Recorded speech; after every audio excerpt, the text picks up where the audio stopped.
Halo, Assalamualaikum warahmatullahi wabarakatuh. Selamat pagi anak-anakku. Bagaimana kabarnya hari ini? Sehat ya? Ya, harap kalian tetap sehat, tetap menjaga kesehatan diri, selalu memakai masker jika keluar rumah. Oke ya. Nah, sebelum Ibu mulai pembelajaran kali ini, alangkah lebih baiknya kalau kita membaca doa terlebih dahulu. Membaca doa dipersilakan.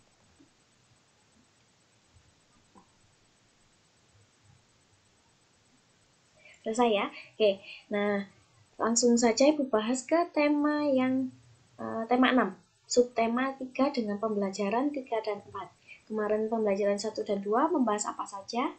Ya, banyak ya, masih ingat ya? Oke, kalau masih ingat kalian harus ingat pembelajaran yang sebelumnya.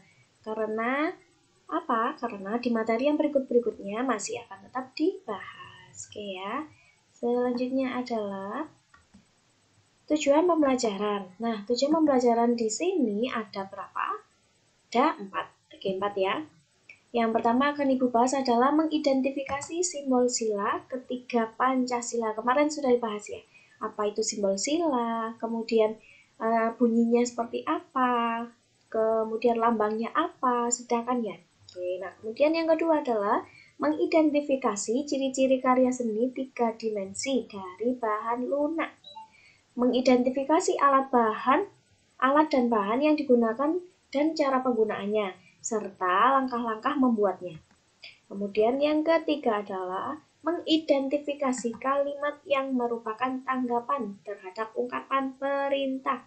Sudah dibahas ya? Sudah dibahas semua ya? Oke, kita lanjut di materi yang lebih dalam lagi tentang kalimat perintah, tentang bunyi sila, simbol, kemudian membuat karya seni 3 dimensi juga sudah ya. Oke, nah ini adalah selanjutnya adalah mampu menentukan berat benda dengan alat ukur tidak baku menggunakan benda-benda konkret. Nah, benda konkret itu yang bagaimana? Kan kemarin sudah ya, benda yang nyata gitu ya. Seperti misal di dekat kalian ada meja, ada kursi, ada gelas gitu ya. Nah, kemudian ini adalah sebuah gambar sekolah. Nah, di sini ada sebuah cerita. Ini ya, Ibu baca ya. Kebersihan lingkungan sekolah bukan hanya tanggung jawab petugas kebersihan. Kebersihan lingkungan sekolah tanggung jawab semua warga sekolah. Nah, jadi di dalam sekolah itu tidak hanya penjaga kebersihan saja yang menjaga kebersihan sekolah atau lingkungan sekolah. Namun, itu semua harus kita jaga, harus kita lakukan. Karena kita yang berada di sekolah, itu lingkungan sekolah kita, agar kita belajar menjadi lebih nyaman dan lebih tidak terganggu ya. Oke, nah jadi kalian harus menjaga kebersihan lingkungan. Kalian harus membantu juga untuk petugas sekolah jika waktunya untuk kerja bakti seperti itu. Kemudian jika ada di dalam kelas ada kantong sampah atau non plastik yang berserakan atau kertas apapun itu yang tidak digunakan langsung diambil dan dibuang ke tempat sampah. Oke ya. Nah, selanjutnya di sini adalah semua warga sekolah harus memiliki rasa persatuan dalam menjaga lingkungan sekolah. Memiliki rasa persatuan adalah sikap yang sesuai dengan sila ketiga Pancasila. Apa kemarin lambang dari sila ketiga? Ya, pohon beringin ya. Nah, selanjutnya adalah di sini ada sebuah gambar. Nah, apakah kamu masih ingat bunyi sila ketiga? Tulislah di bawah ini. Ayo, siapa yang masih ingat? Nah, oke ya, ingat semua ya. Nanti kalian tulis di sini lambang bunyi sila ketiga. Bagaimana? Kemudian perhatikan gambar di dalam lingkaran di bawah ini. Beri warna lingkaran yang di dalamnya terdapat lambang sila ketiga. Oke, nanti kalian memberi warna lingkaran. Di dalam lingkaran yang terdapat banyak lambang ya di sini ya. Nanti yang sila ketiga saja yang kalian kasih warna. Oke ya. Selanjutnya adalah Ini ada sebuah percakapan antara Dayu dan ibu guru. Nah, ini ibu baca ya. Bagaimana cara yang baik dalam menanggapi suatu perintah? Nah, perhatikan cara murid menanggapi perintah gurunya berikut ini. Nah, ini contohnya. Ibu guru dan Dayu. Ibu guru ya, ibu akan bacakan ya. Dayu bersihkan papan tulisnya ya. Nah, kemudian Dayu pun menjawab, ya bu, segera saya laksanakan. Kemudian bu guru bertanya kembali, berkata kembali, Edo, jangan lupa bersihkan bekas pekerjaanmu. Edo menjawab, siap bu. Nah, ini bu guru kemudian berkata kembali, dan kamu Benny bersihkan sampah di bawah mejamu. Baik ibu, baik bu guru, nah gitu ya. Nah, begitulah cara yang baik menanggapi suatu perintah. Mana suatu perintah? Nah, perintah itu adalah ini. Bersihkan papan tulisnya ya. Nah, kemudian Edo jangan lupa bersihkan bekas pekerjaanmu. Itu juga kalimat perintah.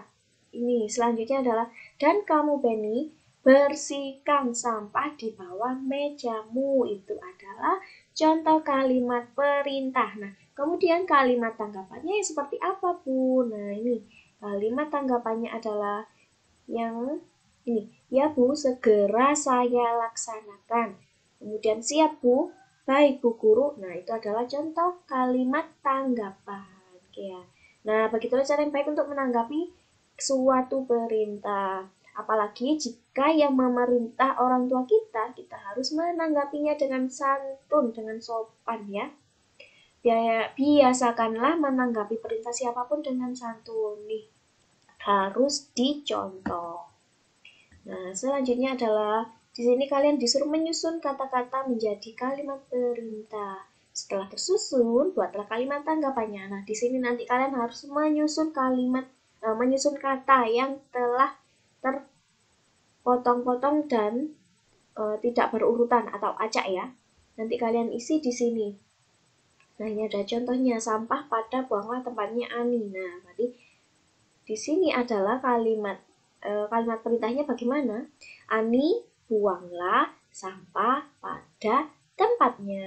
Ini nanti selanjutnya kalian juga seperti itu ya. Oke, nah kemudian tanggapannya di mana? Nah, kalian tulis di sini. Tanggapan nomor 1 bagaimana, 2 bagaimana, 3 bagaimana, 4 bagaimana. Oke ya. Nah, karena di sini Ani disuruh untuk membuang sampah pada tempatnya, maka contoh jawaban di sini bagaimana? Tanggapannya bagaimana? Iya, pintar ya. Nah, nanti di sini Ani menjawab itu seperti ini. Ya, Bu, akan Ani buang ke tempat sampah. Boleh kalau seperti itu. Atau, baik, Bu. Baik, Bu Guru. Baik, Ayah. Boleh ya. Oke. Nah, selanjutnya adalah Ayah mencoba. Guru memerintahkan murid-murid untuk mengumpulkan sampah. Sampah yang dikumpulkan adalah sampah yang dapat didaur ulang. Didaur ulang itu bagaimana? Nah, ini kita bahas ya. Misalnya sampah plastik, kaleng, kertas atau kardus. Sampah-sampah tersebut mempunyai berat yang berbeda. Berat sampah dapat diukur menggunakan timbangan sederhana. Ayo mengukur berat menggunakan timbangan sederhana. Alat-alat yang diperlukan adalah gantungan baju, kelereng, koin, kemudian kantong plastik transparan. Nah, nanti kalian harus bisa membedakan mana yang dapat didaur ulang dan tidak. Oke ya. Ini adalah contohnya adalah siapkan alat penimbang, kemudian masukkan benda. Kemudian ini dulu ya. Letakkan kedua plastik pada kedua ujung timbangan. Kemudian masukkan benda-benda yang akan diukur dan di salah satu plastik. Kemudian masukkan kelereng dan koin hingga kedua plastik seimbang.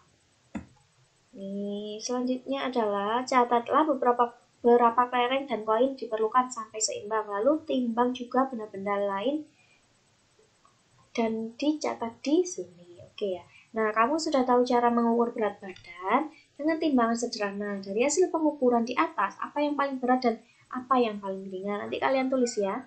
Nama bendanya apa, kemudian berat kelereng sama koin itu berapa jumlahnya gitu ya. Misal di sini kayak tadi air mineral ya, air mineral dalam botol. Kemudian kelerengnya berapa, koinnya berapa gitu ya. Nanti coba. Oke. Baca di rumah, oke ya. Bacalah percakapan mereka di bawah ini. Nah, ini kalian disuruh membaca. Di sini mereka tetap menjaga kebersihannya.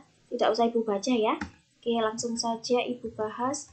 Yang berikutnya ini adalah contoh membuat kerajinan 3 dimensi. Kalian harus menyiapkan yang ini.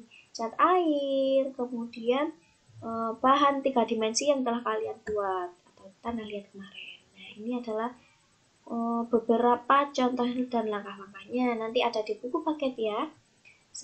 Kemudian kalian harus melakukan sesuai urutan agar hasilnya lebih bagus. Kemudian ini selanjutnya adalah sudah selesai ya. Oke, terima kasih sudah memperhatikan Ibu dan juga tetap semangat belajar dari rumah. Tetap rajin mengumpulkan tugas dengan tepat waktu. Oke ya. Ibu ucapkan wassalamualaikum warahmatullahi wabarakatuh.